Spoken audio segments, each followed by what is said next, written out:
சற்றுமுன் கிடைக்கப்பெற்ற மிக முக்கியமான செய்தி ஒன்று வெளியாகியுள்ளது. ஸ்டாலின் கூடாரம் சுக்குநூறாக உடைந்ததா? சற்றுமுன் கிடைக்கப்பெற்ற மிக முக்கியமான தகவலை தான் இந்த வீடியோவில் நாம் முழுமையாக பார்க்க போகிறோம். தமிழக வெற்றி கழகத்தில் புதிதாக இணைந்த செங்கோட்டையன் அவர்கள் அதிமுகவின் 9 முறை சட்டசபை உறுப்பினராக அமைச்சராக பதவி வகித்த நிலையில் எடப்பாடி பழனிசாமி அவர்களால் அதிமுகவிலிருந்து நீக்கப்பட்ட செங்கோட்டையன் அவர்கள் ஒரு மாதத்திற்கு பிறகு விஜய் அவர்களது தலைமையில் தாவேகாவில் இணைந்துவிட்டார். இதுவரைக்கும் தாவேகா அரசியல் ரீதியாக அனுபவம் இல்லாத நிர்வாகிகளை வைத்து தேர்தலை எதிர்கொள்ள முடியாது என்று சொல்லி வந்த திமுகவின் மூத்த நிர்வாகிகளுக்கு பேரதிர்ச்சியாக செங்கோட்டையன் அவர்களது அரசியல் பயணம் அமைந்துவிட்டது. திமுகவின் கூடாரம் சுக்குநூறாக உடையும் அன்றைக்கு எம்ஜிஆர் முதல் ஜெயலலிதா அவர்கள் வரை அரசியலில் பக்கபலமாக இருந்த செங்கோட்டையன் அவர்கள் தற்பொழுது விஜய் அவர்களை முதல்வராக பொறுப்பேற்க வைப்பேன் என்பதை உறுதியாகவும் தெளிவாகவும் செங்கோட்டையன் அவர்கள் பதிவு செய்துள்ளார்.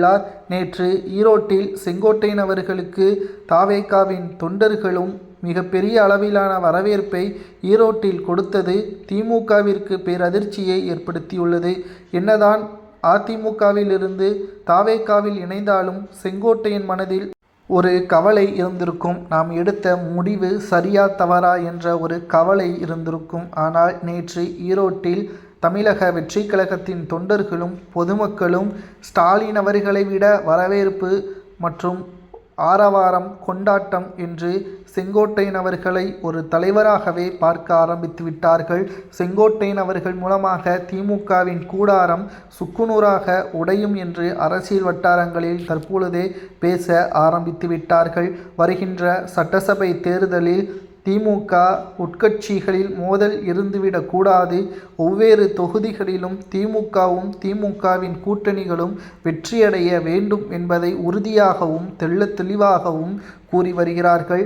அது மட்டுமல்ல, தோல்வி அடையக்கூடிய திமுகவின் வேட்பாளர் மற்றும் மாவட்ட செயலாளர்களது பதவி பறிக்கப்படும் என்பதையும் ஸ்டாலின் அவர்கள் கூறியுள்ளார்.